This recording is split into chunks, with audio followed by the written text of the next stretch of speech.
Welcome to PTCE Pharmacy Technician Exam Practice Test. Our topic today is assisting the pharmacist. Use the link in the description to download the app on the App Store for free practice tests. Number 1. For how long is a non-controlled medication prescription viable after it is written by the physician? A. A year from the date it is written. B. 6 months from the date it is written. C. Until it runs out of refills. D. 1 month after it has been written.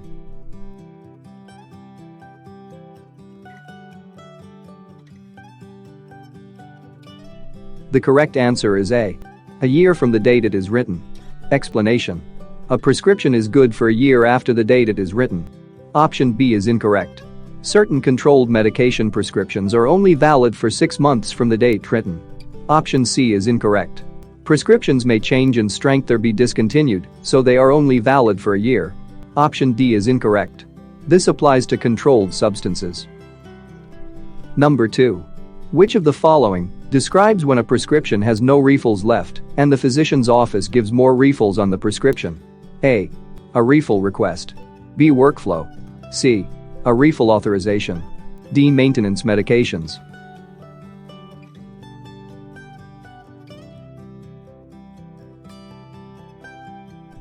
The correct answer is C. A refill authorization. Explanation. When the physician approves refills for a patient on a prescription that has none left, it is called a refill authorization. Option A is incorrect. A refill request can either be a patient asking for a refill or the pharmacy calling the physician's office for a refill authorization. Option B is incorrect. Workflow is an organized system in the pharmacy that helps prioritize tasks.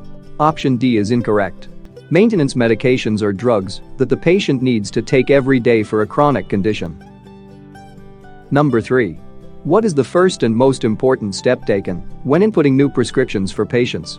A. Input correct prescription information into the correct fields. B. Input third-party payer information. C. Add override codes. D. Be sure to enter the correct information under the correct patient profile.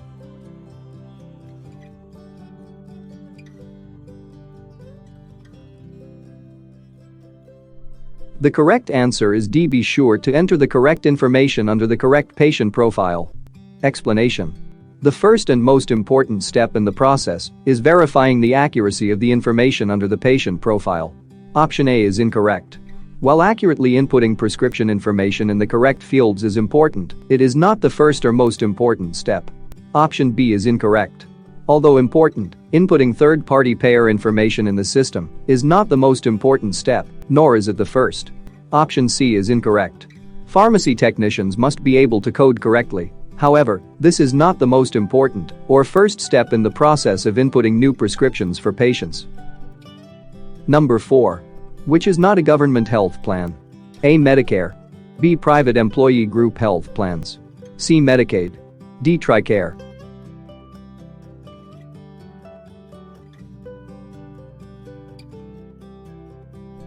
The correct answer is B. Private employee group health plans. Explanation. Private employee group health plans are not government plans.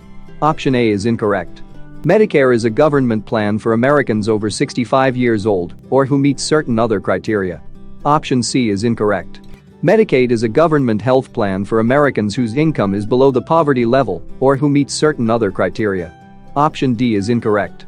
TRICARE is a government health plan for those who presently serve or have served in the military. Number 5. Which is not a reason for a rejected claim? A. Refill too soon. B. Quantity limits exceeded. C. No refills available. D. Prior authorization required.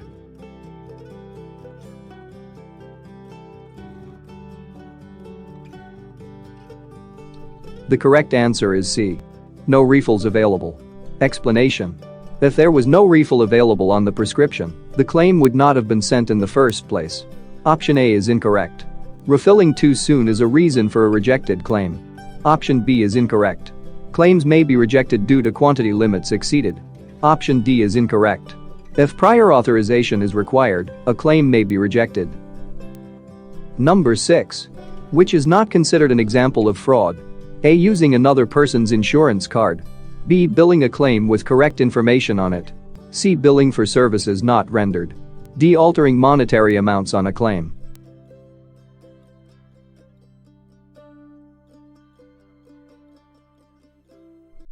The correct answer is B. Billing a claim with correct information on it.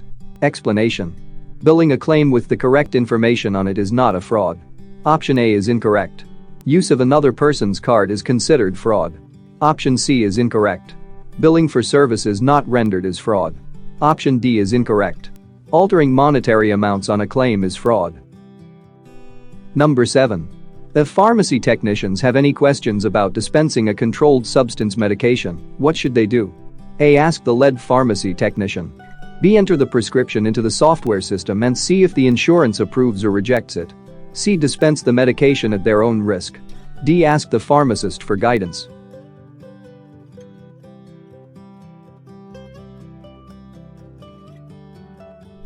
The correct answer is D. Ask the pharmacist for guidance.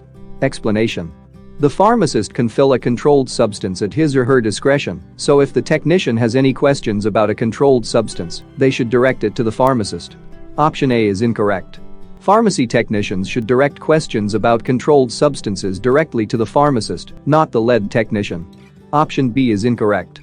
Questions about controlled substances should first be referred to the pharmacist, not to the insurance company. Option C is incorrect. Pharmacy technicians should never fill controlled substances at their own risk. Number 8. Which must be first verified upon removing the bottle from the shelf when filling a prescription? A. The size of the dram vial. B. How many pills to count? C. The national drug code number. D. The patient's name on the label.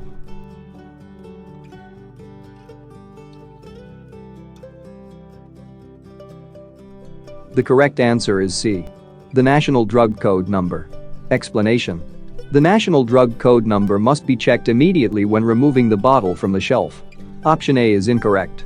The size of the vial is not determined until after the correct number of pills has been counted out to disperse. Option B is incorrect. The technician determines how many pills to count after removing the bottle from the shelf and checking the national drug code number. Option D is incorrect. The technician verifies the patient's name before taking the bottle off the shelf. Number 9. Which of the following does not fall under the purview of a drug utilization review? A. Duplicate therapies. B. Substitution of a different generic if the usual generic medication is not available. C. Drug disease contraindications. D. Drug allergies.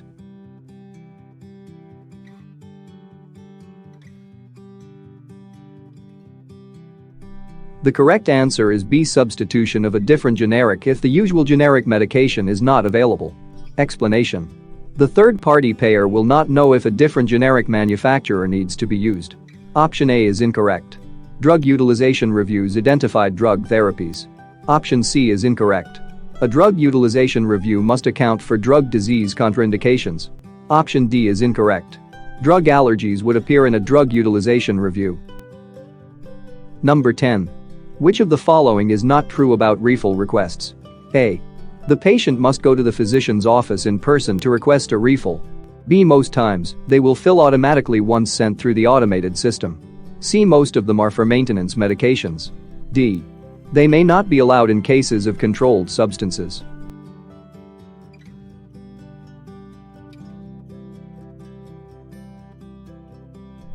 The correct answer is A. The patient must go to the physician's office in person to request a refill. Explanation. Sometimes, a customer will request a refill for a prescription that is out of refills or has passed its expiration date for refills. In these cases, the pharmacy can offer to contact the physician's office on behalf of the patient for a refill. This is asking for a refill request. Additionally, patients who also ask for a refill on a prescription that still has refills available is also called a refill request. Refill requests can be faxed to the physician's office, called to the office over the phone, or emailed. Most refill requests are for maintenance medications. Thanks for watching. Don't forget to like, share and subscribe to our channel for updated videos every week.